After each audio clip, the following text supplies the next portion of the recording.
(2019).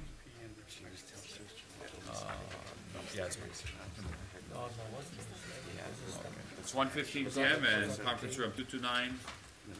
And the committees on water and land, committee on higher education and public safety, intergovernmental and military affairs is convening an informational briefing on the 30-meter telescope. Purpose of this hearing is for the triple committees to receive a comprehensive update on 30-meter. And last year, the Senate sought to provide solutions to the future of Mauna Kea and how culture and science, through proper management and stewardship, could exist on Mauna Kea in the future. Today's hearing is an opportunity to bring state agencies together to share information and to provide that information to policymakers so we can get people talking to each other rather than at each other. It is in the best interest of the state of Hawaii and the legislature that major projects like the 30-meter telescope do not suffer the same fate as other projects have in the past, like the super ferry. The committee chairs are very pleased to see the various state agencies and the individuals that are here. We do have to say that we are disappointed that the chairman of the board, the executive director, or any members and board members of 30-meter telescope international observatories have chosen not to be here today. However, we realize they may have their reasons, and we respect that. At this time, the executive branch has requested to open our informational hearing, and so at this time, we'll hear from the Governor's Chief of Staff.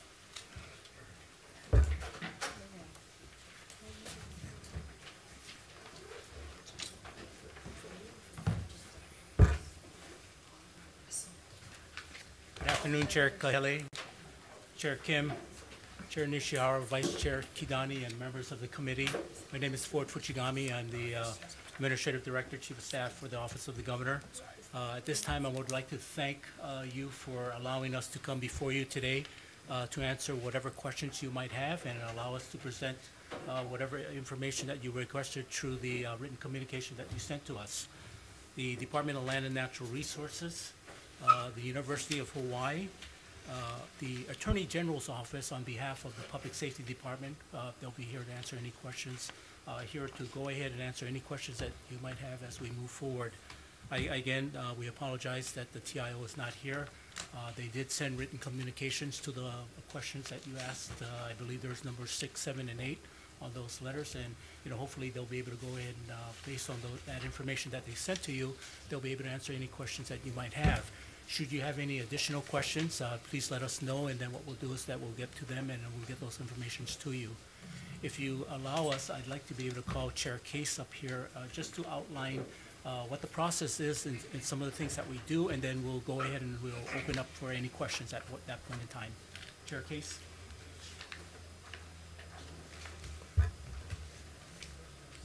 Thank you, chairs, vice chairs, and members. Aloha. I'm Suzanne Case, the chair of the Department of Land and Natural Resources. The questions focused on generally what the process is at this time with respect to the 30-meter telescope, and so I'm going to outline just really briefly the process itself, and then we have people available to answer questions. So the permittee will be presenting a multi-phase development plan, starting with civil construction. Civil construction involves geotechnical studies, access way improvements, utility installation, rough grading of the site, and building the telescope pier foundation. The university or TIO will submit plans to DLNR for approval, along with any revisions to their set of best management practices. The permittee will need to demonstrate that they are in compliance with any pre-construction mitigation measures that are required as conditions of the permit. Permit conditions related to DLNR approval of the construction plans are general condition number 4, which is work to be initiated within 2 years of approval. General condition number 5, UH Hilo shall submit 4 copies of the construction and grading plans for chair approval. And special condition 32, permittee will need to show compliance with pre-construction conditions and mitigation measures. And with that, we're happy to answer any detailed questions you have. Okay, Chair, I think what we can do, as we had outlined in our questions, is to start with the Conservation District Use Permit Findings of Fact and Conclusions of Law, started on page 266 with the general conditions. There are 9 of them. You can start at the top and give us an update on where we are in, and if it's not within the purview of DLNR and the particular number, you can identify which agency should be complying with that. And when they come up, they can give us an update on that. Okay, I've asked Sam Lemo from the Office of Conservation of Coastal Lands to answer. Thank you. Thank you, Chair Case. Senators, Sam Lemo, Office of Conservation and Coastal Lands. The reason I'm here is because my office was responsible for the staff report that led to the recommendation to authorize the 30-meter telescope. So my office effectively holds the permit and is responsible for making sure the permittee is compliant. Do you have a copy of the general conditions? Yeah, I have a list of them in front of me. Can we start at the top? We can. We'd just like to know what items are completed, what items are still pending, what items fall to various different agencies to finish. We're trying to get an idea of the timeline Sure. of where we are in completing, at least starting with the general conditions. Yes, sir. Yeah. So we have the 9 general conditions. And condition 1 is a standard condition on most all permits that we issue, which is simply that permittees are required to comply with all other statutes, ordinances, rules of other state, county, federal agencies. So it's a routine condition. And we do keep an eye on that as the process moves forward, and even after the permit's been on, even after the project's been developed, to ensure that the permittee is compliant with those other agencies' requirements. Condition 2, UH shall obtain an authorization from the department for the occupancy of state lands, if applicable. Please correct me if I'm wrong on this, but I believe there's a master lease in place, and I think there's a sublease agreement in place between the master leasee UH and the TIO. So I'm not aware of any other authorizations regarding disposition that are necessary to build this telescope. UH shall comply with all applicable Department of Health administrative rules. Obviously, that involves, sewage disposal and other possible things, and that will be managed as the project is built out and going forward. Condition 4 is a standard condition that the board usually applies to all permittees, that they must initiate work within a certain time frame and then complete work within a specific time frame. In this case, you'll notice that they have 12 years to complete construction, which is a bit unusual for projects. Usually it's 1 year and 3 years, but because this is such a major undertaking, they were granted a wider window for initiation and construction completion. Condition 5, the permittee is required to submit construction plans to the department for review and approval. And as Chair Case, no, as Chair Case has pointed out, there's a multi-phase process, meaning that they're going to come in with plans to do the civil, and beyond that, they'll be submitting plans to do the actual building construction and installation of the telescope. That will come later. Initially, they'll give us the civil, and so we'll have to review the civil for compliance with the, making sure that it's compatible or consistent with what the board approved, and also making sure that the pre-construction conditions are met relative to the civil. So we'll be keeping a close eye on that. Before we move on to this, Yes, sir. I have one question with number 4. Since construction needs to be initiated within 2 years of the approval of such use, what date is that? Is that the date of when the CDP was issued, or like when does that 2-year clock begin? And I guess more importantly, when does it end?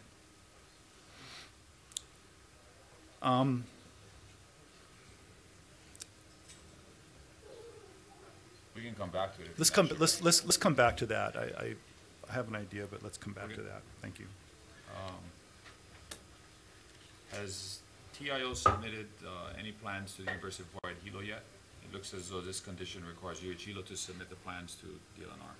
Has TIO submitted their plans yet? No, they're currently working on them. Okay. Okay, sorry, go ahead. Thank you. Condition 6 is a standard condition for permits that the land board issues, and it's regarding compliance with all mitigation measures that were identified in the environmental impact statement and the conservation district use application. And these are adopted as conditions of the permit. So obviously there's a lot of mitigation measures identified in the EIS. And so when we get the civil package, we will be reviewing all of the relevant mitigation measures in the EIS to make sure that all the necessary conditions have been met and precautions are in place to ensure that, as they committed to doing when the permit was issued, that all these potential issues are mitigated appropriately. So we'll be watching that very closely, and we're working with UH to make sure that we certainly identify all those mitigation measures correctly prior to us committing to signing off on any notice to proceed. Condition 7 is related to mitigation measures. So this condition specifically calls out a number of reports and the mitigation measures contained in those reports to remind us all that UH needs to comply with these conditions, including historic preservation mitigation plan, construction plan, historical and archaeological site plans, maintenance plans, arthropod monitoring plans. These are all plans, and the mitigation measures in those plans are incorporated as conditions of the approval. Condition 8, TMT project will comply with any terms and conditions outlined in the comprehensive management plan associated with this and associated subplans. I will remind you tomorrow there is a status update on the annual status update that will be given to the land board on the comprehensive management plan. Yeah, I wanted to disclose that. Because, once again, that's another condition that we have to monitor annually, and so the report will be given tomorrow. TMT 9 is the TMT management plan. If the board, when the board approved the CDUP for TMT, they also approved the management plan. As you remember, there was an old court case that basically stipulated that any sort of work on the mountain must have an accompanying master plan or management plan, and so they did submit a management plan with the CDUP, and that management plan was approved. And the various management actions outlined in that management plan were authorized by the board at the time of the authorization of the TMT permit. And so now we have 43 special conditions.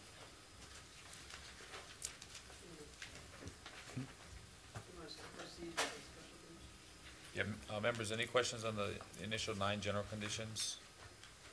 Are all of the 9 general conditions and the 42 special conditions, all of those part of the, I guess you could say, approval process for OCCL to issue the notice to proceed with construction of TMT? Yeah, they're all in play, but a lot of them, there's several of them that have to be met. The condition as stated has to have been completed or complied with before we sign off on the notice to proceed. There are other conditions that are related to things that are ongoing or things that TMT and or UH has to complete or accomplish in the future. And so we have to discriminate or discern which ones have to be done now, which ones are in process, and while in process, making sure that they're being done correctly, and then clearly what ones that are things that happen in the future, such as, for instance, conditions, if I just may skip for an example down to conditions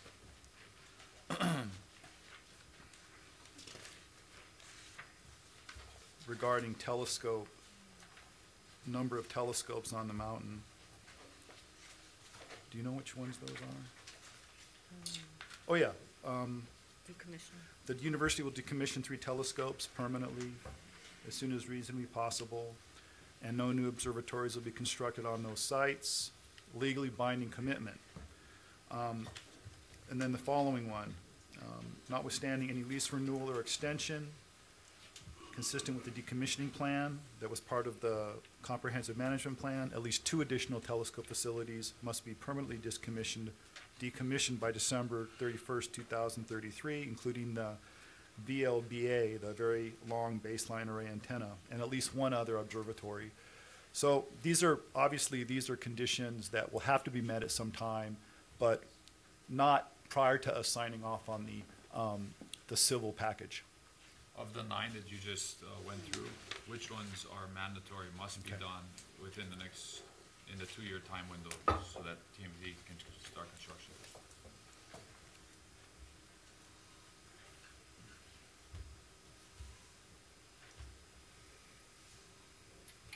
I'm not sure what, So these are pre-construction conditions.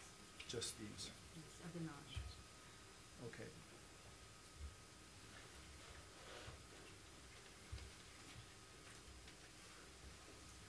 I'm not, Okay. it's not helping me. So, there, okay. The precondition, the ones that I have listed, and just, let's try to, if I miss something, just remind me that, so obviously, general condition 6 is one that we have to make sure is met. All representations relative to mitigation set forth in the EIS and CDUA are incorporated and adopted as conditions of the permit. So we have to make sure that, once again, there's a lot of issues related to what's in the EIS. We just have to go through that and make sure that all those necessary conditions are in place for civil. And we're working with UH to identify exactly what specific mitigation measures that were in the EIS and the CDUA, what they were, and the ones that need to be met prior to construction proceeding. General condition 7 relates to mitigation measures and management actions contained in the Historic Preservation Mitigation Plan, Construction Plan, Historical and Archaeological Site Plan, Maintenance Plan, Arthropod Plan. Those plans have to be in place before we can sign off on anything, because if the plans aren't in place, then, we don't know what's there, and we don't know what the mitigation measures are to protect those resources from being affected. That's got to happen. We've got to make sure that the TMT project complies with any terms or conditions outlined in the CMP, the Comprehensive Management Plan, and subplans. Once again, that's something that we're working with UH on. Would that include the sub-decommission plan as well? The decommissioning sub-plan? The decommissioning subplan is currently a plan that's it's approved already. It's one of the subplans of the comprehensive management plan, and so they have to follow the guidelines in the decommissioning plan And they have to make a commitment to us that, you know, they're going to do that prior to us agreeing to give them a notice to proceed.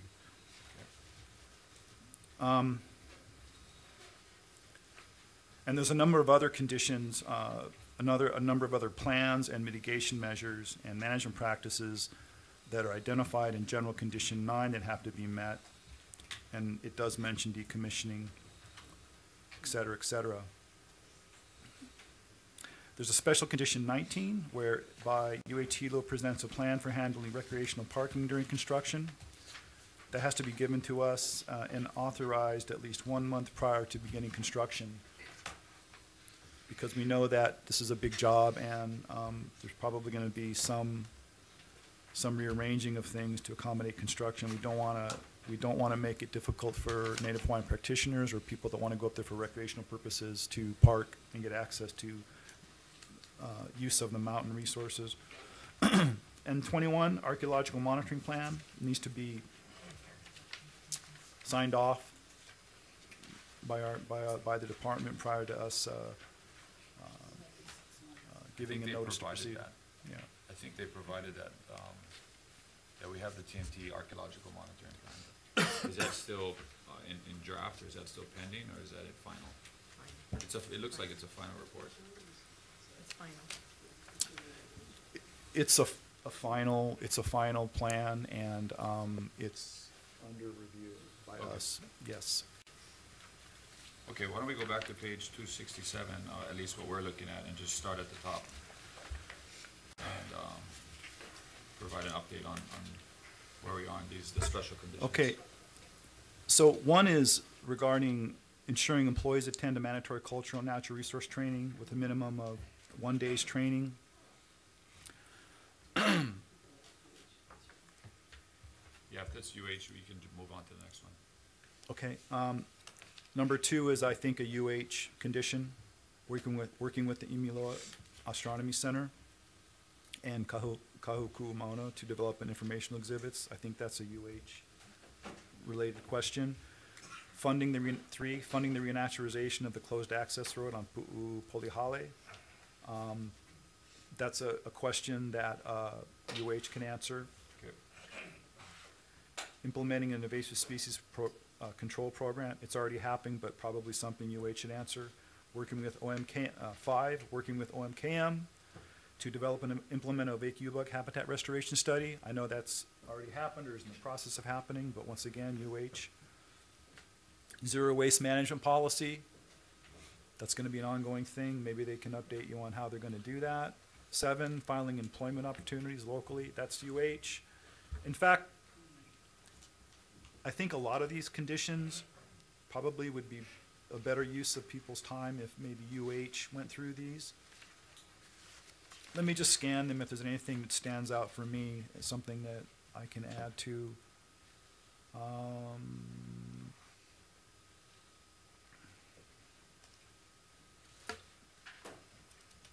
With 21 is archaeological monitoring plan has to be submitted to Shifty. So what Yeah. we're just referring to. There's a little bit of redundancy in this requirement, which I think is a good thing.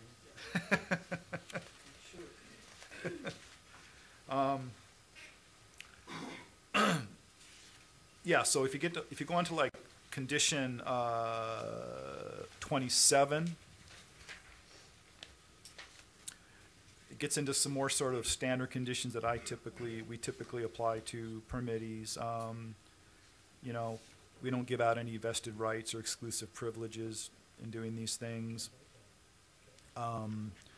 That the information that they gave us, or the information that we relied on to review this application, and the information the board relied on to approve it, is, you know, is accurate and not inaccurate. Stuff like that is very typically stuff that we apply to these types of cases as general standard conditions.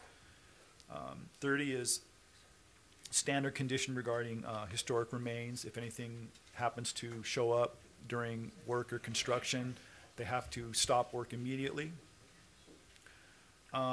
31 is a standard condition regarding implementation of appropriate mitigation measures to minimize off-site roadway utilities and public facilities. And of course, as Chair Case mentioned, 32 just reiterates that we're not going to sign off on the notice to proceed until all the pre-construction conditions are met. 33, I think I'm going to have Stephanie answer that regarding setting aside annual funds. 34, I'm going to leave to Stephanie. 35, I'm going to leave to Stephanie. 36, I'm going to leave to Stephanie. 37, Stephanie. 38, Stephanie, UH. 39, Stephanie, UH. 40, Stephanie, UH. 41, 42, 43. Okay, 42, Stephanie, UH. And then finally, condition 43 is a standard condition regarding ability of the chairperson or the department to add other terms and conditions.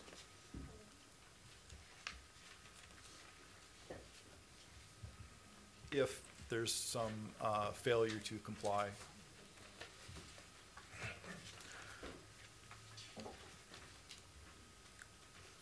So I think I should outline what I know at this point regarding the relevant conditions of this permit, so. So,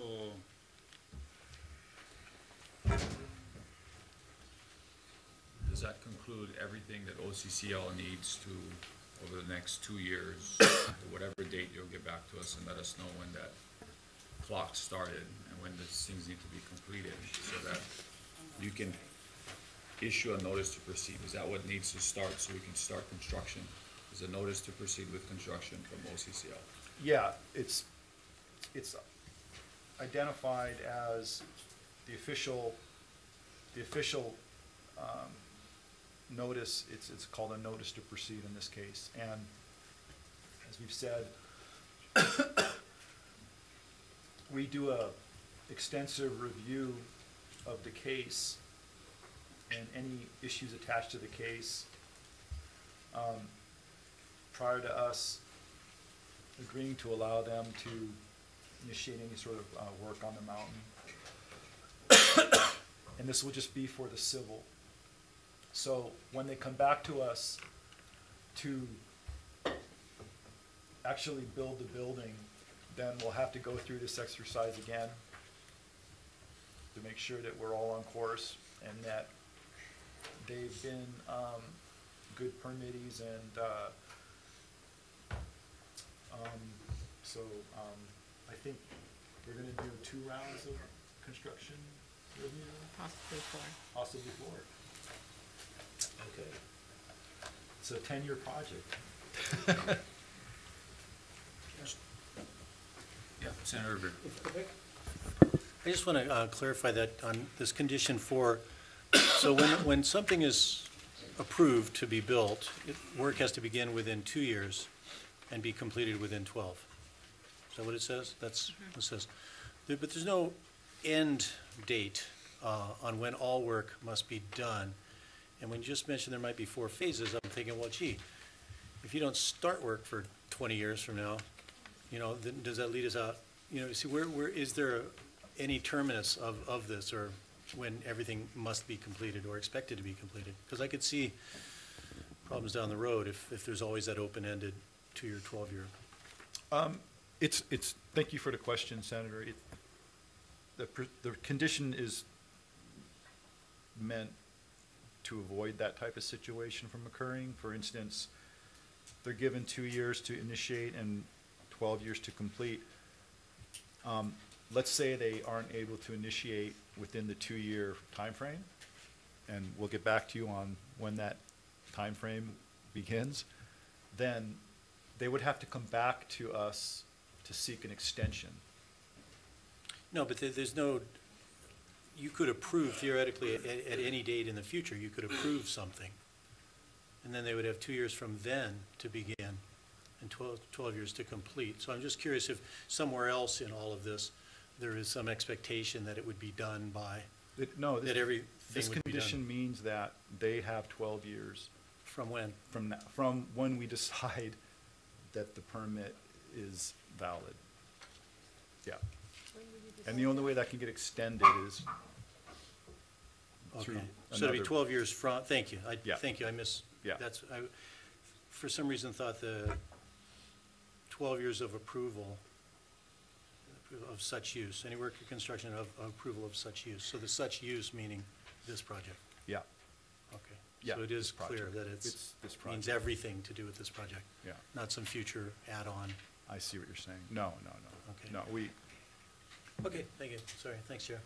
If we don't start construction within 2 years or whatever date that you are able to get back to the committee on, then what? How do you get an extension? they have to explain the circumstances for the delays, and the circumstances have to be based on real-time factors, not necessarily associated with their own sort of, I mean, the delay can't be because they just didn't get around to it. There's got to be a legitimate reason for a delay. For instance, they tried to get a permit from the Department of Health for the wastewater, and they couldn't get it within a reasonable time frame. So they have to come back to us to get an extension on the initiation deadline. Or it could be related to, in a severe situation, maybe the construction industry is so fast that they can't get deployment, in a timely manner, or they can't get the right contractors or subcontractors, and they provide a legitimate basis for that. We could maybe say, well, this is reasonable given the construction industry or the competitiveness, and so we can maybe think about giving them an extension. So there could be a number of different reasons why you would extend a permit, but it can't be just because I didn't get around to it. The board has the authority to basically say no to time extensions, which in effect terminates the permit. Does the board authorize the extension, or does that fall at the level of OCCL or the chair? Does that require board approval? In this case, in certain cases, the chair can, on an initial extension, the chair can do the extension, but the chair also has the luxury of saying, I think this is important, maybe it can be handled at a higher level. Yes, Senator King. So Sure. why do you have to get back to us in the 2 years? You don't know when that date is? We just need to check legally about, I think the question is here, the permit was issued a year ago, September, then it was in litigation. So when is the permit final in terms of the actual date of finalization? So we just need to double check with the AGs on that. Fair enough. Chair, since I know you have to go soon, is there any conditions in condition 43 that you intend to propose or implement in addition to what has already been approved on the CUP? It's a standard condition that the chair has the right to construct additional conditions. It's a standard condition, so it'd be something that you would look at along the way. So one of the, in the Supreme Court's majority opinion for TNT, on page 52, there's a footnote, and it refers to the full funding of the project. And the members had received TIO's response to some questions that we have asked, but the Supreme Court had highly encouraged or suggested that the chair invoke special condition 43 to and I guess I can read it here. Ensure that the areas used by TNT will be restored to natural states at no cost to the state, whether through requiring an appropriate performance bond or through imposing funding and or other requirements. So one of the concerns of the Supreme Court was that the 30-meter telescope project does not have full funding for the project. And in other agencies and other major projects, agencies have required full funding prior to starting construction to ensure that the project is built to completion. And once you start construction, it's not left in a partially built state. And that's part of the majority opinion, that you have the discretion to do that. Is that something that you're considering?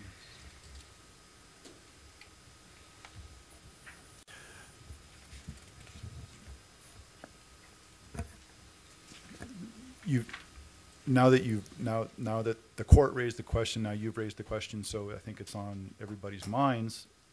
However, I think this is something maybe Stephanie should address with related to some of the conditions of the permit, which require that, funding be set aside.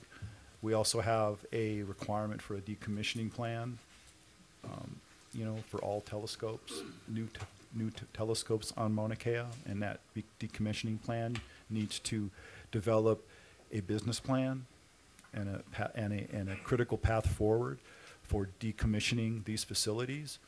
And so maybe that's something that certainly can be considered when we look at those documents. So you're concerned about getting under construction and not having, and then it stopping. And one of my concerns is that right now we have a lease that expires in 14 years, and we're giving every attempt to secure a long-term lease to continue astronomy on Mauna Kea. But if we start construction on the project site without the certainty of a long-term lease on the mountain, and we do not have full funding for the project, my concern is we start construction on a project and we aren't able to secure full funding because the full funding is tied to a long-term lease. And so what the Supreme Court they brought up is that very fact of the full funding for the project, and then also the full funding, like you talked about, for the decommissioning plan.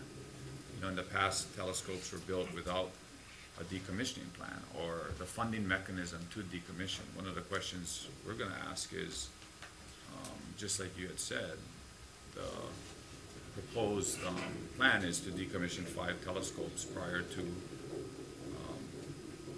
the TMT coming online. Who's paying for that? Who's paying for the decommissioning of these telescopes? It costs millions and millions of dollars. And so part of the TMT's plan, or the decommissioning plan, and what the Supreme Court is suggesting is that those funding mechanisms are at least addressed prior to the start of construction. I think that's a fair question. yeah, but I think it's one that probably Stephanie May I? would be better to. Yeah, sure. Just So, say please state your name. Stephanie Nagata, I'm the director of the Office of Mauna Kea Management with the University of Hawaii. The TMT is obligated to the decommissioning plan. So if they should stop construction, as you mentioned, they are obligated to decommission their whatever they put up.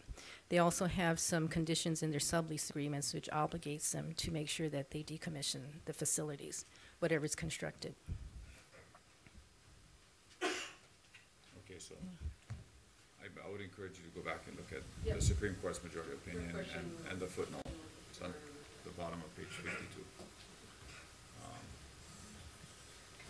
Okay, I guess any members have questions for OCCL or the chair?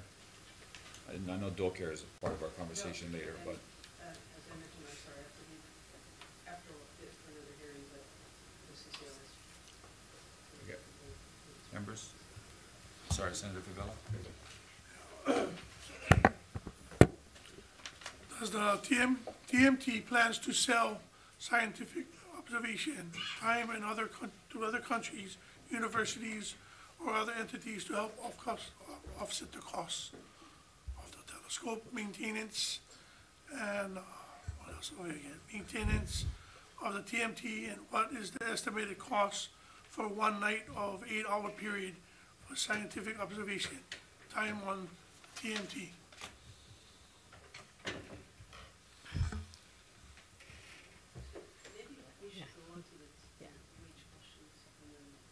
We can answer Senator Favela's question and then we can go on to but I think you guys are done. Sorry, Thank David you. Lassner, President of UH. I believe that was one of the questions that the committees asked TIO and to which they provided a written response. So we would have no additional comment on that. If there are follow-up questions from the committees for TIO, then either you or we can reach them. Yeah, I don't think that, they didn't address that in their written response. Senator Favela, what are you're asking if, Yeah, so I was just asking, basically, how much would it cost? I mean, if you guys are gonna be selling the, technology or renting out the telescope for scientific reasons. Again, that is a question to be directed to TIO, who is unfortunately not here today, as the Chair Kahele commented.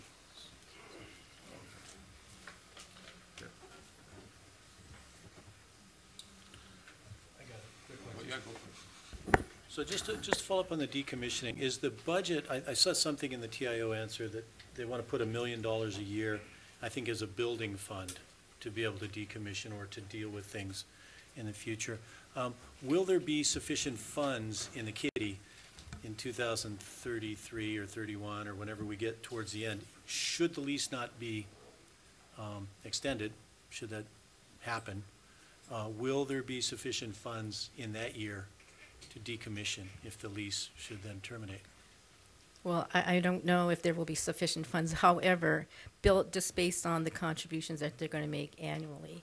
But the TMT is obligated pursuant to the decommissioning plan, as well as their sublease, to remove the facilities and to restore the site, whether they do it at the end of their useful life or if it's going to be prior to the end of their useful life, at their cost and not to the university's cost. And if they go bankrupt?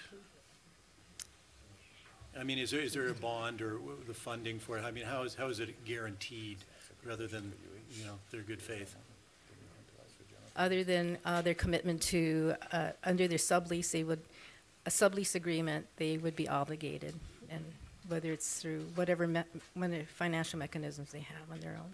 Okay, I guess if we could get clarity on the amount of monies that would be put in. Because I read, but it seemed a little ambiguous to me as to the amount of monies and how that would be. So I thought I saw something like $17 million to decommission. In 17 years, that'd be fine, but 2033 will come quicker than 17 years. And, does that leave the state then to decommission if it comes to that? So that's actually a question that probably would need to be addressed with TMT. Okay, thank you.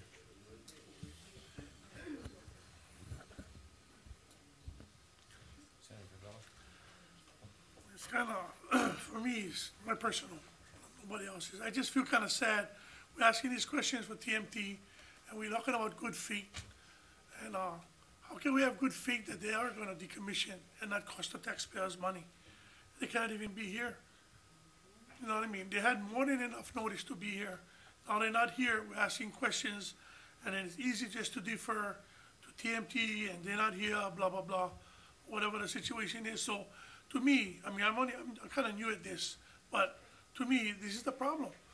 Now, we're going to be here, and when the time come around, they don't want the money. It's like how the senator said, they bankrupt, and then they're going to cost our taxpayers money. We need a guarantee. What kind of guarantee they can give us? Because if they're going to go on this contract, they want to guarantee lease. If they want to guarantee lease, then we want to guarantee bond that when they leave, they're going to leave the land how it was when they came, better than what they had made when they come upon. So that's just my opinion. Like I said, I'm just new to this. It's just kind of confusing because we have all of this money going around, but then we kind of get on exactly if they're actually going to be here at the end. You see what I'm saying? They're going to take, hit, and run, and then we're going to be stuck with the thing. So I think we should do better in getting things done for our people and the use of that mountain. That's my opinion. Thank you. I guess to summarize, I think what both Senators Revere and Favela's concerns are is that we start construction prior to long-term certainty of astronomy on Mauna Kea, and ensuring that adequate funding resources are there to ensure the success of the project and to also comply with the decommissioning subplans. So, Understood. same thing, right? Would you like me Yes, to? please. Okay. Thank you. So if I may, just kind of summarize quickly before I go into all of the individual CDUP conditions. As you know, there are 9 general and 43 special conditions that was imposed upon the project by the Board of Land and Natural Resources. The CDP conditions roughly break down into 6 groups. Those that have been executed, conditions that essentially the university and TMT acknowledge and concurs. Others relate to construction, to operations of TMT following completion of construction, education outreach, and in a general category of others. So of the 52 CDP conditions, 15 have been executed, and these conditions include those such as conditions that incorporate into the TMT design, such as energy-saving devices and zero waste management. Completion of the survey of the utility corridor, the power line corridor has been completed. Development of an archaeological monitoring plan has been completed, approved, reviewed, and approved by Historic Preservation in, I believe, is in 2013. Providing the $1 million annual contribution to a community benefits package. That has been, TMT has been doing that since 2014, and also including products and handcrafts with the Native Hawaiian theme into the Visitor Information Station bookstore. Those are just some of the examples of those that have been completed. There are 12 conditions that basically the university and TMT acknowledges and concurs with these conditions. Then these would be such things as initiating construction within 2 years of the approval of the permit, or when it's determined as the start of the approval of the permit, and that the project needs to be completed within 12 years following that approval. We recognize that the project will comply with all of the project's management actions and mitigation measures. They will comply with all applicable state, federal, county law, rules, regulations. It will also comply with all required notifications to the Department of Land and Natural Resources. They will also, we acknowledge that the permit does not convey any vested rights or exclusive privileges to the applicant, which is the university. There are 10 conditions that apply to construction, such as compliance with the Department of Health rules, submitting construction drawings to the Department of Land and Natural Resources for approval, implementation of a ride-sharing program, and implementation of an invasive species control program. There are other conditions that apply to TMT following constructions when they start operations. For example, keeping the area clean and free of trash, and limiting work activities 4 days a year. There are 3 conditions that involve educational and outreach activities, and these basically describe some of the activities that the University of Hawaii Hilo has been engaged in for several years and are continuing these particular programs.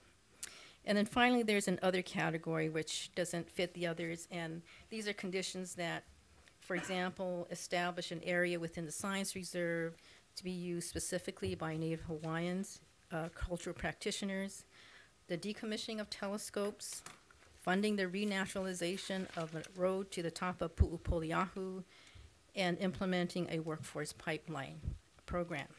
So that sort of generally summarizes where we are in terms of status of the CDP conditions. And if you like, I can start off sort of where Sam left off. Is that what you like me to do, or do you have specific questions? If the members have specific questions, obviously there's some that don't have to be done right now. So, members, any questions on the 42 special conditions? Okay. I'm sorry, Senator Kidani. I'm not clear on the decommissioning of the 5 telescopes. Is that going to be the responsibility of TMT? No. Actually, there's another gentleman here who will be presenting to you on, I think it's one of the topics on your agenda about decommissioning. He would be better to address that issue. Thank you. Is he here? Yes. Sure. I mean, I think that ties into special condition number 10. It refers to the university decommissioning 3 telescopes permanently as soon as reasonably possible. Maybe you can give us an update on that.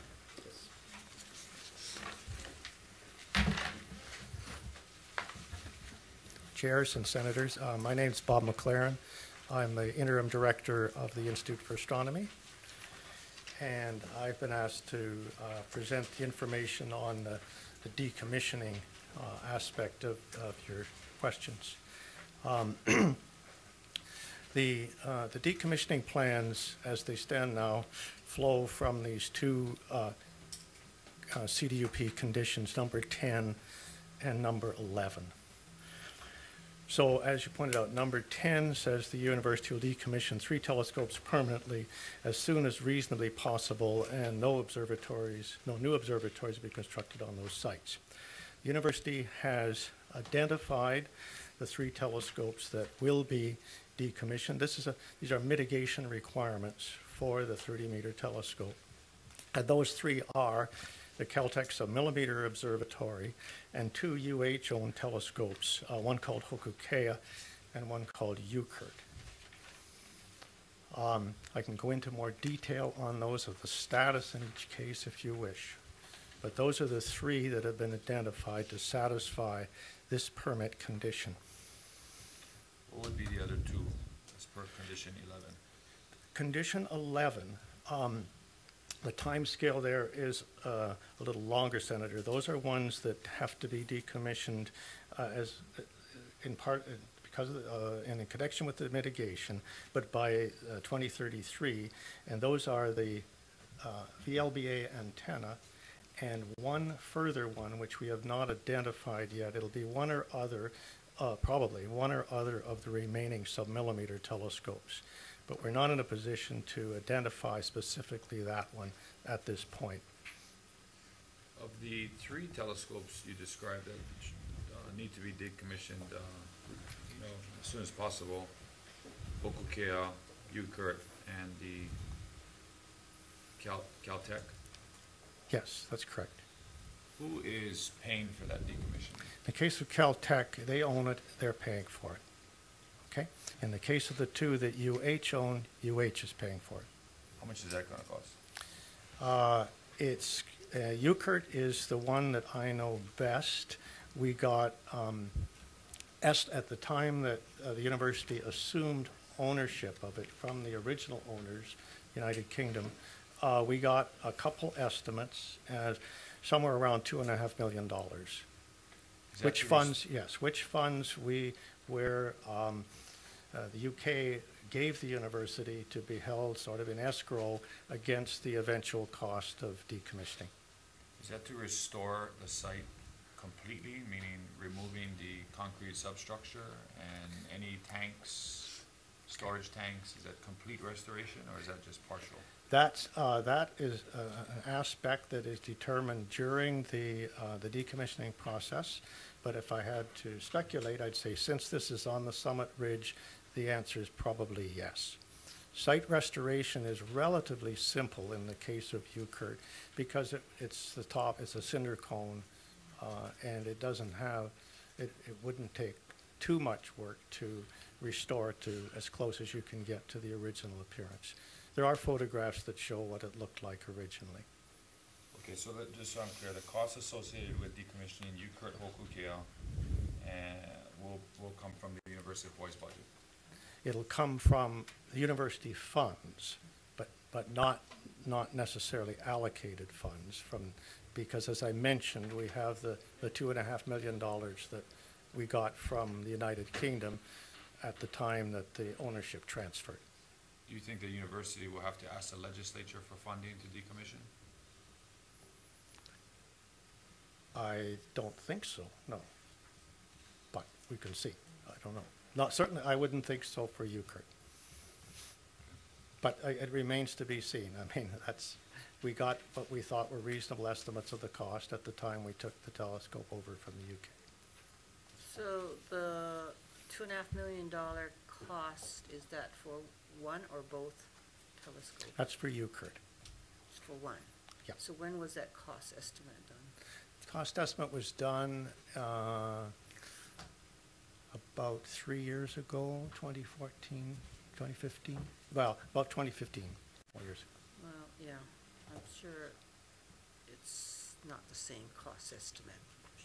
But when is the, as soon as reasonably possible, what does that mean to you? What is, what does that mean to me? I think it means that reasonableness in this case, I think, means fully complying with the requirements of the decommissioning plan, which is approved by both UH and BLNR.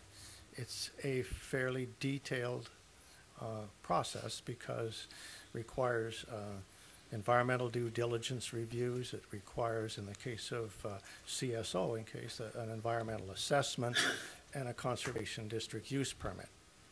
So it's a brave person who tries to predict how long those things will take. I think Do you have any brave persons that are going to do this? we can. I'm serious. Yeah, I think This is, no, from the date when it's announced officially that it's going to be decommissioned till you actually start to remove it, I think it's probably 2 or 3 years. so when will that announcement be made? In the case of the Caltech submillimeter observatory, that's already happening. They are in the process of decommissioning now. They expect to, they will submit their environmental assessment this year. They hope to complete the EA this year, I believe, and following that, they will go to the DLNR for a use permit to remove the telescope. So, and from that point, when they go to get the permit to remove the telescope? Once they have the permit, I think it's less than a year. It's fairly quick work. Most of the time involved is getting to the point of, well, like a lot of projects, the planning and the permitting. Once they're underway, I think it's about a year, or even less. So, when are we going to start looking at the decommissioning of the other two? In the case of UCURT, we have committed that we'll issue a notice of intent, which is the first step in the decommissioning process, by the end of 2020, and expect to be ready to actually remove it by the end of 2023. We're allowing 3 years, so we'll be removed in 2024. We expect that the actual operation of the telescope could continue during that period. It's important to keep in mind that in the case of UCURT, we're not decommissioning UCURT because it's obsolete. I mean, it's a common misconception. So in the case of decommissioning these telescopes, that's true of all of them, we're decommissioning telescopes that are or could be, continue to be scientifically useful, employing people on the Big Island. But they're being decommissioned to meet the commitment for mitigation with the arrival of the 30-meter telescope. That's the purpose of the decommissioning. Thank you. Well, I mean, that was a condition put in place by the land board. Yes, in its current form, it is a land board condition. There's been an evolution of these things. Some of these things were originally proposed in our own decommissioning plan as part of the comprehensive management plan, the governor, 10-point plan, and so on.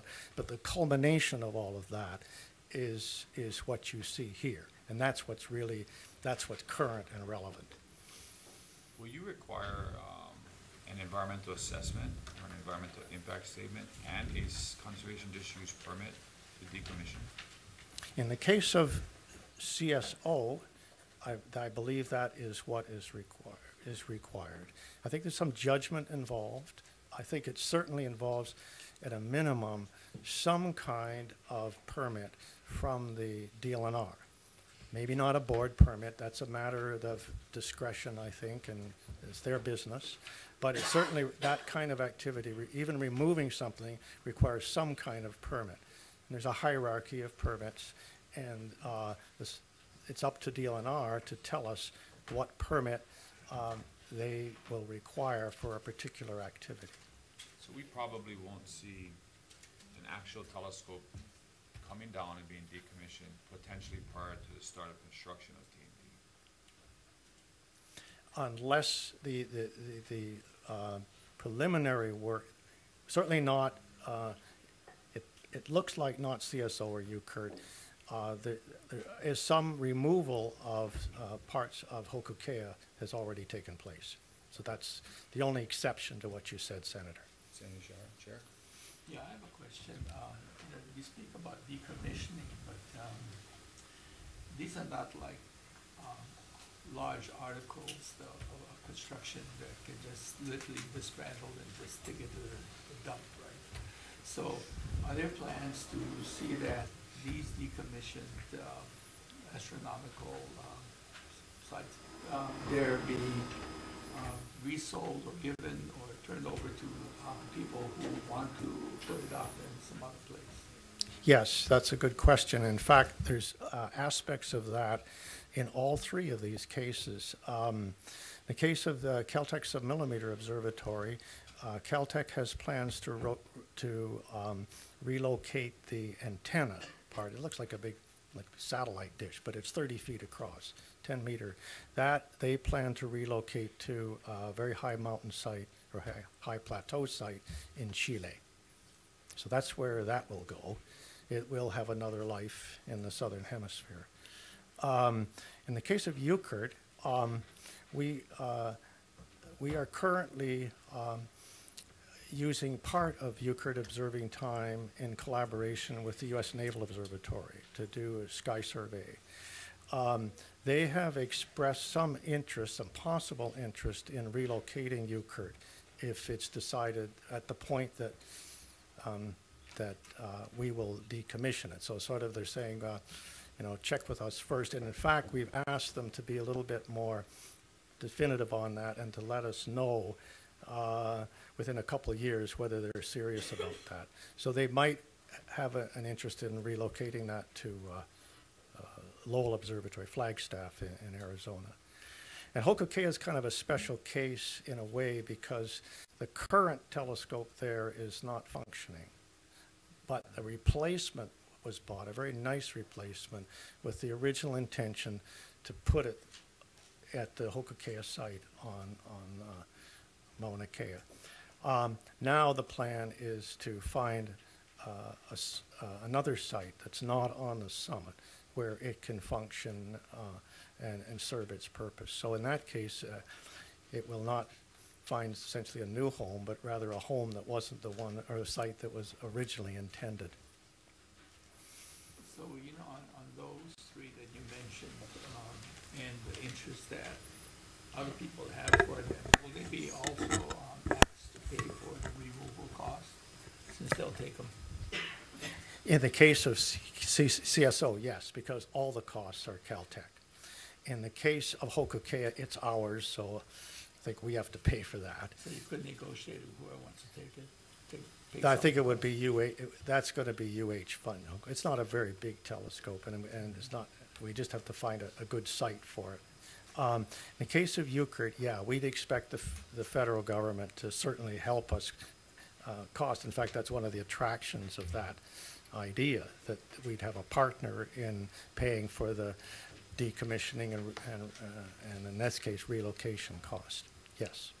So if some of it gets repaid through, I guess, whoever wants it, will those monies come back to the university?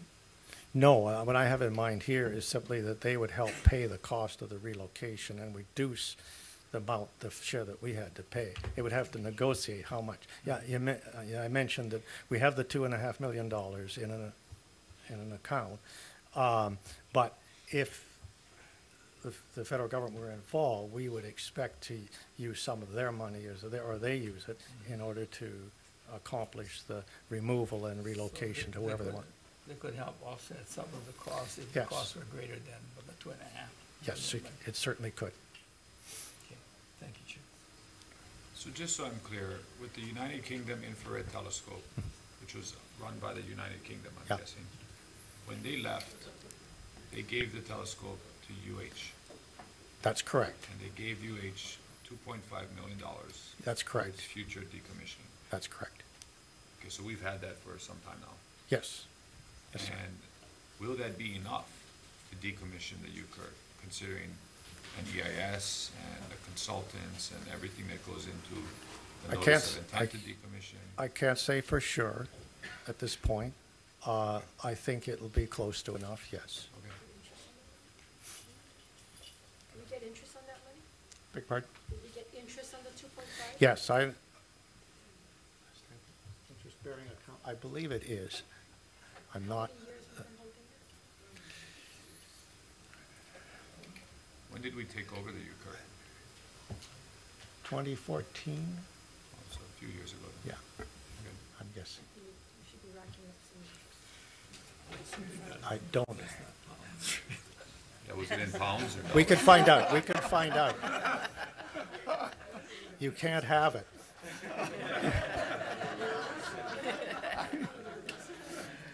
We're hoping you don't ask us. Any more questions on decommissioning the existing telescopes, the ones that Mr. McLaren talked about? Okay. Thank you. Stephanie, can we please talk about the condition number 2 and, you know, part of the issuance of the CDUP was that there would be more of a enhanced cultural experience and more of a host culture experience on Mauna Kea in collaboration with Imiloa and Kahuku-Mauna. How is that progressing? And what plans do we have to expand beyond the visitor center so that people that come to, I guess, the Halepohaku site can have more of an interactive experience like they can experience at the Imiloa in Hilo? Aloha kākou. Ia'oe e ke kene kua ho'omalu o keia komike, a me na kene kua ea e mahalo keia wā e hiki ke ho ka analiki ai I ka ike pili me kanu hou. Mahalo for this time to share with you and update you on where we are in these conditions. I am Kai'u Kimura, the director of the Imiloa Astronomy Center of Hawaii. Specifically related to special condition number 2, Imiloa has begun the process of partnering with the Visitor Information Station, which is located at the 9,000-foot elevation, to upgrade within the existing square footage, the exhibit interpretive stories shared at the Viz. So we are getting ready to release an RFP to onboard some exhibit consultant services so that we can move that forward. And the intent specifically is to tell the stories of Mauna Kea beyond what's, you know, the astronomy stories coming from the observatories, but to really give an in-depth cultural and environmental experience for all that visit the Viz. Do we have, I know the Halepohaku site is a little less than 20 acres. Is there any additional area for us to expand a Imiloa type cultural center, educational center at the Halepohaku site? Or is it tight as it is? It's pretty tight. I really couldn't say whether or not, I mean, I'm sure you could always design something that could fit in a certain size parcel, but there is no really room to expand the footprint wider. You may go up, but it would be hard to really go to cover more surface, ground surface. That would have to be really looked at from an environmental perspective. It would also have to be reviewed very carefully by the Department of Land and Natural Resources, which is very concerned about increased traffic to the mountain, visitors to the mountain, and the impacts to the resources. And so there are a lot of issues and factors that have to be taken into consideration before we move forward in terms of designing an enhanced and enlarged Viz. What's the traffic, I guess, on a given night at the Halepohaku site, as far as vehicular traffic or pedestrian traffic? How much people average a night up there? Well, right now it's about 150 cars that go to the Visitor Information Station alone, and about another 50 cars that go up to the summit. So you're looking at about 200 cars. And this is particularly during the evening when you have the sunset and the stargazing activities at the Visitor Information Station. As you know, the area is very limited, and there's very limited parking So we'd also have to consider how would you accommodate all the additional vehicles to that area. Considered a cultural center at a lower elevation, maybe in partnership with DHHL? Correct. We had discussions with DHHL a few years ago, and they had put forward some thoughts of a possible visitor center at the Saddle Road and the Mauna Kea Access Road junction. Being that there's a lot of traffic that passes there, they would get a lot of visitors, and it would release a lot of the pressure at the Viz in terms of vehicular and people traffic. And we had, when we talked to Joby at that time, because she wanted to do a visitor center, and he said, you know, this would be a really good partnership with the university. We've got Imiloa, who could be a real good partner for you to provide the cultural and other aspects, and blending that in with astronomy and the natural environment. I think that would be a good place to catch a lot of the visitor traffic because the Saddle Road has been so improved over the years. Members, any questions for you on the educational aspect? Okay, thank you. Stephanie, would you like to highlight any of the other 40 or so special conditions that you feel are critically important to a notice to proceed with construction? That either are within your purview or in TIOs? So there are a number of pre-construction requirements that we are currently reviewing with TIO to make sure that we have met all the requirements. And there's a lot of documents, as you know, that have to be reviewed. And so it's really it's quite an in-depth process.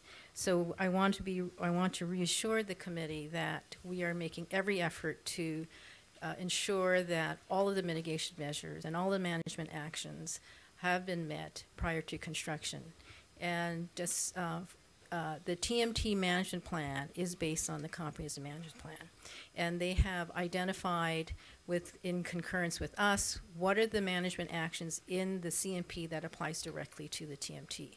So the TMT is going, and to a large degree, they have already come up with a lot of the plans. They just need to be reviewed and finalized, that are going to be required as part of the package that we submit to DLNR for when we request to start construction. Do you have any idea when they will submit their plans or their development agreement or their plans to the University of Hawaii? I don't have a timeline, but I know they're working very hard on getting those to us. Members, any more questions on the special conditions? Since you're up here, can we transition to the long-term lease renewal? Can you give us an update on that? Sure, that will be Greg Chen. Thank you. Thank you. Thank you. Aloha, Greg. So we know that the master lease for Mauna Kea that was issued in 1968 will terminate December 31st, 2033. We've already started the process to initiate a new long-term lease beyond 2033. And we know the university through OMCAM has taken their EIS that the governor has restarted out for public comment, and we're assuming we're taking comments from that to present a final EIS to the community. So can you outline where that is leading us up to the point where the governor can be in a position to accept an EIS, and then the land board can take action on a long-term lease? Sure, be more than happy to. Just for the record, my name is Greg Chan. I'm senior advisor to the university on various matters concerning Mauna Kea. I also happen to serve as the project manager for the EIS regarding the new land authorization the university seeks. I was going to give some background how we got to this point and then where we are. Sure. Okay. So as is in the case in managing any public property, the public has various and competing interests related to Mauna Kea, which we all know is home to very sensitive cultural, environmental, and scientific resources. The university takes its management obligations seriously, And we are taking a hard look at these issues as we proceed in obtaining a new lease or new land authorization from the Board of Land and Natural Resources before the current master lease expires in 2033. The public agency and community input are very important to this process because it informs how we proceed. So in December 2014, the university issued a EISPN, a prep notice for a new master lease for the Mauna Kea Science Reserve and related facilities at Halepohaku and easements. At the time, the university held open houses, actively seeking public input. 3 open houses on February 2nd, 4th, and 5th, 2015, where a total of a little over 100 people signed in and provided input. In addition, we sought agency comments at that time as well. As we all know, on May 26, 2015, during that EISPN process, Governor Ige issued his 10-point plan, which we interpreted as basically a policy statement intended as a framework for addressing the issues regarding astronomy on Mauna Kea. And one of the governor's points was that the university must restart the EIS process for its lease extension. Another point requested that the university voluntarily relinquish control over any of the land it leases on Mauna Kea that we do not need for astronomy purposes. That's the 10,000 plus acre give back. For those reasons, in February 2018, the university issued a new EISPN, which includes now an alternative that considers returning at least 10,000 acres of the university's original leased area to DLNR. The university consulted with DLNR and again held open houses seeking public input. 3 open houses were held, one on March 12th, 2018 in Waimea, one on March 13th, 2018 in Hilo, and one on March 14th, 2018 in Honolulu, where a total of almost about 140 people signed in. There are 3 alternatives being evaluated in the current EISPN. Alternative 1 is the no action alternative, where there is no new land authorization issued. So essentially, astronomy on Mauna Kea goes away. Alternative number 2 is for a reduced land area, about 550 acres, essentially the astronomy precinct at the summit, along with the road from Halepohaku and the Halepohaku facilities. And alternative number 3 is for a new land authorization for basically the same footprint, the 11,000 plus acres. So we held these open houses. We also extended the regulatory comment period to allow additional public comments. As a result, we received a total of 86 submissions that were reviewed and sorted by our consultant team, which included roughly the following: 2 submissions from federal agencies, 8 submissions from state agencies, 5 submissions from county agencies, 8 submissions from various NGOs, observatories, HELCO, Chamber of Commerce, et cetera. And then 63 submissions from individuals, including a group letter from several of the CUP petitioners, and 9 comments from a high school class. Upon review, we've delineated 184 substantive comments from those 86 submissions, and the most common ones kind of roughly fall into these categories. 29 comments about access, managing access, 14 comments about management structure, 11 comments about alternative 2 itself, which is the reduced land area, and then 10 comments about the EIS process itself. In general, and we're still in the EIS, so this is just a initial sort of review. In general, 10 comments were submitted that were in general opposition of renewal or a new land authorization, and another 7 comments specifically stating support of the no action alternative. 13 comments in general were submitted that in general support of a new land authorization, and another 18 comments supporting one of the 2 action alternatives. So the university hopes to complete the EIS process by the summer of 2020. Once the EIS process is completed, which means accepted by the governor, the university can seek a new land authorization from the BLNR. So that's where we are at this point. For the action or alternative 2 and 3, what would the university be seeking in terms of a length of time? Would this be for a new 55 years, 65 year, or a shorter term? I believe we left that open. I'm not 100% sure, but I think in some of the discussions it was 50 to 55 years, something like that. Okay. So you're looking at the summer of 2020 of being completed with the EIS and going to the governor? Yeah, actually having it accepted by the governor. Well, I mean, yes, excuse me, completed and going to the governor, yes. Potentially 30 meter will already have started construction by then. Correct. I mean, are you concerned at all of action number 1, the no land authorization prior to starting construction? Yeah, that's always a concern. You know, in our look at things, and I believe TIO discusses this in their submittal to you folks as well. You know, astronomy on Mauna Kea, in our interpretation, has been a long-standing state policy. And so it continues to be our working assumption that a new land authorization will continue. I think that's the position that we have to assume at this point. And if there is a change to that, that's obviously a broader discussion than just, that's not the university's decision. So that's a broader discussion involving a number of different branches of government, community, and agencies.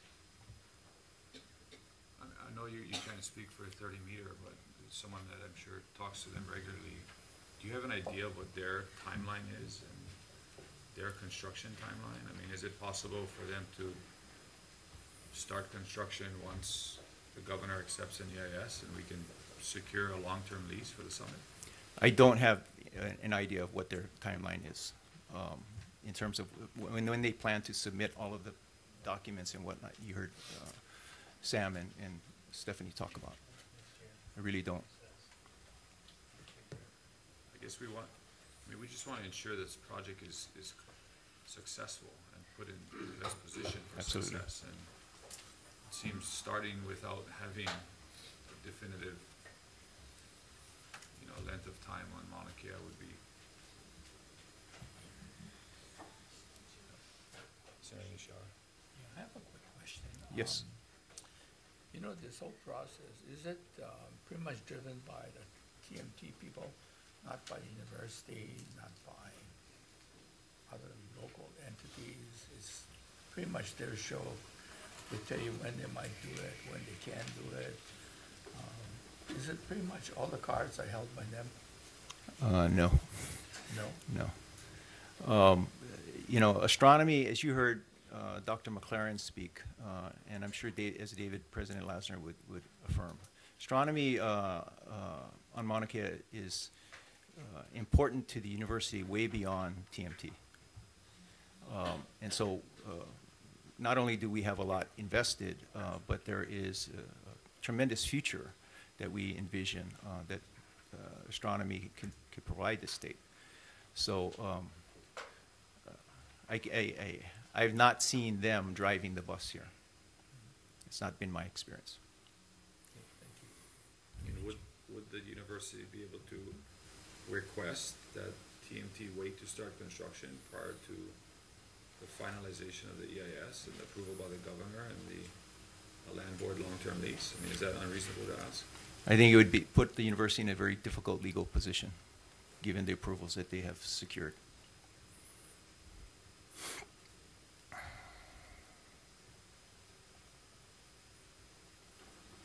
Okay. Members, any more questions in regards to the lease?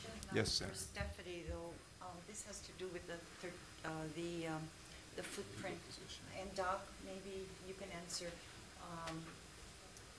The footprint, which I'm very familiar with from the original state, So once we do the decommissioning, so that would leave us with very few telescopes before TMT is built. Because we didn't complete our commitment of 13 telescopes. If I remember correctly, the footprint originally planned was for 13 telescopes.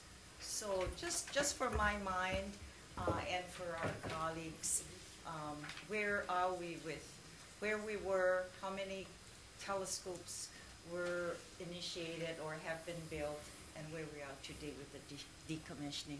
So then the footprint would then be smaller, right? Or Yes. what are the plans? Are we going to create a new footprint, or You know, if you can answer? the scorecard on that sometimes is difficult to sort of keep track of. So I'm going to ask David or someone to make sure I get the right numbers here.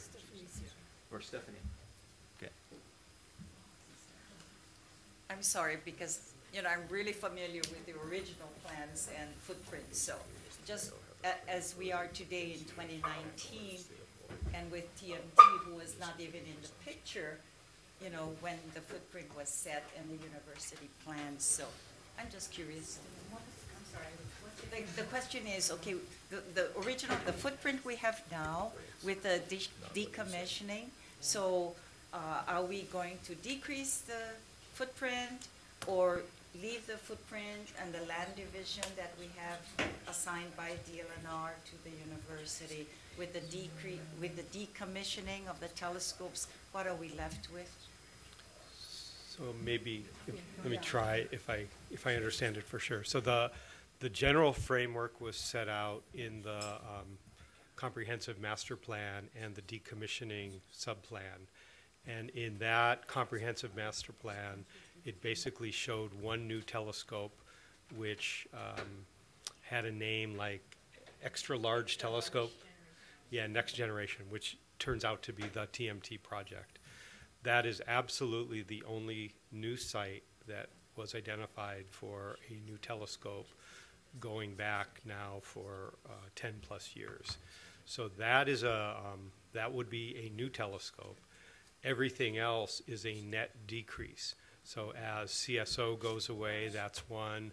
Hokuke'a goes away, that's 2. UKIRT goes away, that's 3. VLBA goes away, that's 4. That then is later. And then the 5th one is also later.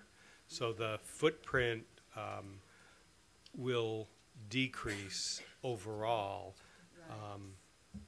with 5 going away and 1 new one.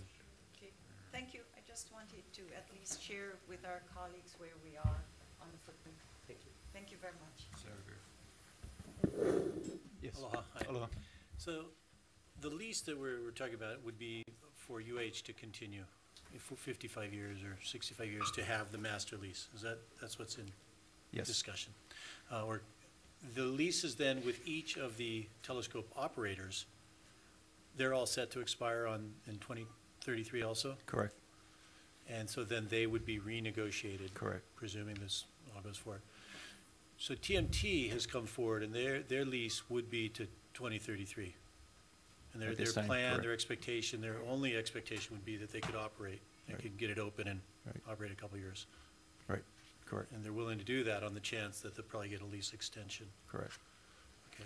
And I'm sorry, then the EIS will be due next year? 2020. 2020, and then the decision to negotiate or to sort out that lease would take about how much longer? I mean, the lease term, when do you think that'll be resolved? Without too many hiccups, if it were to go, without too much grief. We haven't thought that far ahead, actually, and it's because technically the EIS is for a new land authorization, of which a lease could be one of the options. So someone besides UH could come in and bid for that lease too? Presumably. Arguably, yeah. Okay.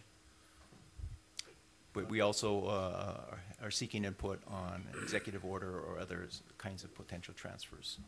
Okay. But so you don't have an estimated time when you think that the lease question would ideally be resolved by? No, not at this time. Thanks, Chair. But just to clarify, the The university doesn't have to have a master lease for us to continue astronomy in Mauna Kea. The land board has well within their legal authority to issue a direct lease to TMT and every other one of the telescopes up there. Is that correct? Presumably, yeah. I mean, they are the landowner. Could work that way. So if the UH cannot get a master lease, astronomy can still continue in Mauna Kea with the land board issuing a direct lease to TMT. Is that correct? Correct. Because if the sublease to TMT is tied to the master lease and that expires, I believe per existing laws governing public lands, there's only one option, and that's, you can't do a lease extension. It has to go to public auction unless there's new enabling legislation. Or like, unless you just suggested there's an executive order from the administration to transfer the lands of Mauna Kea to the University of Hawaii. That's another option too, right? Correct. Is that something the university is asking for? We are agnostic on the particular mechanism. Cindy Shower? Yeah, you know, on condition number 29, says where any interference, nuisance, or harm may be caused or hazard established by the use, UH Hilo shall be required to take the measures to minimize or eliminate the interference, nuisance, harm, or hazard. So if it required security people around the site or around up to there, would the UH Hilo be required to pay private contractors for security or whatever? Currently, our ranger staff, our ranger program, which is part of the Mauna Kea Support Services operation, does not have enforcement authorities. Yeah. So DoCare from DLNR has been the enforcement partner with the University of Hawaii on those kinds of situations. So they'd have to be notified by the TMT people to enforce something or other in terms of protection. DoCare would be asked to do it. I believe that some of the, you're now getting into an area that's probably best answered by AG Claire Connor. And I think it's one of the last issues on your agenda. Yeah. Okay. Remember public safety. Okay. Yeah. One last question then. In regards to the sublease to TIO, after December 31st, 2033 and beyond, right, there's language in the sublease until 2079. There's a rent schedule, there's financial obligations. If the university gets a new master lease, will the university, in renegotiating or reissuing a sublease to TIO after 2033, renegotiate those provisions of the sublease, or what is existing in agreement will continue if the university has a new land authorization? Does that make sense? Yeah, I understand what you're saying. I don't know the answer to that question.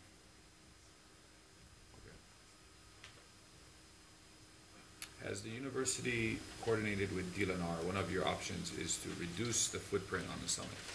So return 10,000 or so acres to DLNR, forestry, NAR land, and basically have a new land authorization just for, like you said, less than 600 acres, pretty much the summit where the observatories are. Have you discussed with them about the transfer of those lands and the custodial management and stewardship of those lands, since UH is doing it now? As far as archaeological monitoring of sites and pedestrian access and... I have not been involved in those discussions. I believe Stephanie has. I do believe that, as I understand it, there have been discussions about the university continuing with some of those monitoring type of activities, but I don't know what else they might have been discussed. Okay.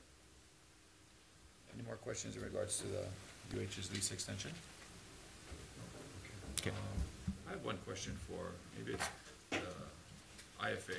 Bob, can you speak for IFA? Thank you. Yep. Greg, thank you. And after this, we'll talk public safety.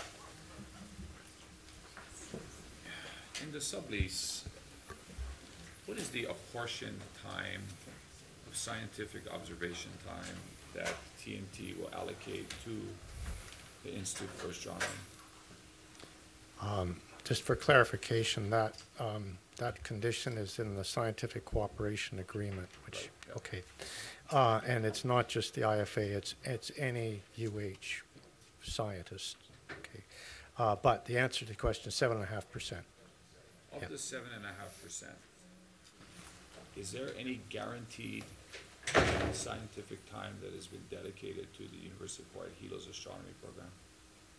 No, Have you considered not that? specifically. There's no time guaranteed to any particular subunit within UH. There's a time allocation committee that's comprised of astronomers, and UH Hilo has representation on that time allocation committee. Of all the cumulative scientific time that the university derives from all existing telescopes, Right. what percentage goes to UH Hilo? Approximately. Approximately, I'm guessing. I mean, it depends, of course, on they have to apply for the time, right?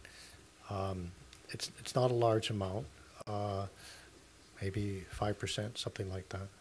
5%? Yeah. So I mean- 95% goes to Yeah, but Manoa, that, yeah, 5% goes to UH Hilo. right, but unless you make a wrong impression, as far as I know, the UH Hilo applications are almost always accepted. So the UH Hilo science sector, they get the time that they request. I would You have to imagine, apply for it.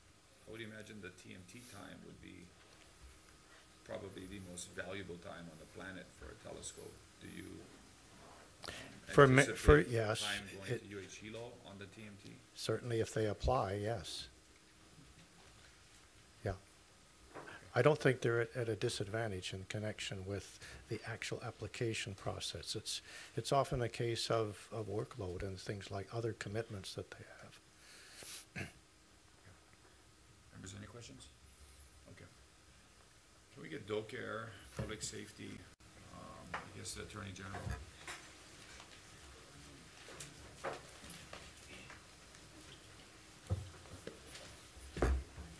Aloha. Hi. Good afternoon, Chairs Kaile, Kim, Ishihara, and Vice Chair Kidani, Senators. I am Claire Connors from the Office of the Attorney General, and I'm here testifying as to number 9 because the Attorney General's office is going to be taking the lead in coordinating all the various state efforts to work in support of Hawaii County. And we are committed, as a state, the governor's committed to ensuring that the public is safe during the entirety of the process, that the constitutional rights of everyone are protected, and we are working on that now. We are meeting, we are coordinating with all the different entities. The Attorney General has a requested budgeted amount for enforcement activities in Mauna Kea. Can you talk about that? What your budget request is and what it's supposed to be used for? Sure, and I believe, Chair Kelly, you're talking about the 2.5, and that's not just for TMT enforcement activities. That's statewide. That involves a lot of other of our law enforcement operations, but a portion of that is to ensure, as I said, public safety and all the different things that are going to go into making sure that the constitutional rights of everyone up there are protected. Without delving into specific details, is there a coordinated effort between the AG's office, Hawaii County Police Department, DOCARE, sheriffs, to ensure not just the safe access for the construction crews, but also the safe, peaceful protesting or opposition to the project, so we don't have what happened in 2015? What our concern is the health, safety, and welfare of the general public, and to ensure that you guys are thinking about designated areas where people can peacefully protest, resources that allow them to protest in that area. I mean, are these things that is being coordinated? Every one of the items that you just enumerated are things that we are addressing, and has been a large part of the time I've spent in the last few days looking at and addressing and making sure we can safely and adequately and effectively provide. And Yes, so the answer to all of what you just enumerated is absolutely. Sandy Shahar, you had a, Well, I guess it's the Attorney General's office, they'll be in charge of the overall security of the area, right? Not individual departments, right? I guess not, is that what you're describing? Well, we're in charge of coordinating the state's effort in support of Hawaii County. They'll be primarily responsible. They're taking the lead. But yes, it will be DoCare, it'll be PSD, it'll be all those different agencies that will be working through the Attorney General's office. Cooperation with all Exactly. the agencies Yep. and how you proceed on any of these issues, yeah. And all of them, yep. So Hawaii County's the lead. Hawaii Mayor County's lead. Kim, Chief Ferrera, Hawaii County Police. Exactly. Okay. Thank you. Thank you. I guess we just want to ensure that we don't have a standing rock situation on Mauna Kea. You know, Mauna Kea is at a high altitude environment. We can easily get hurt. And that's the last thing we want to reflect on the state of Hawaii. Absolutely, I couldn't And- agree more. And, okay. Members, any questions for the Attorney General? Just want to welcome you to Thank the you. Capitol. I appreciate it. And Thank to you. the legislature. Yes, thank you, Senator, I appreciate it. Can you ask her, what kind of, like, I know like they have rubber bullets at Standing Rock. I mean, can you ask her what kind of preparations they're making for the protest? Like, what are they buying or? No. Members, any more questions? Thank you, Attorney General. We're adjourned. Thank you.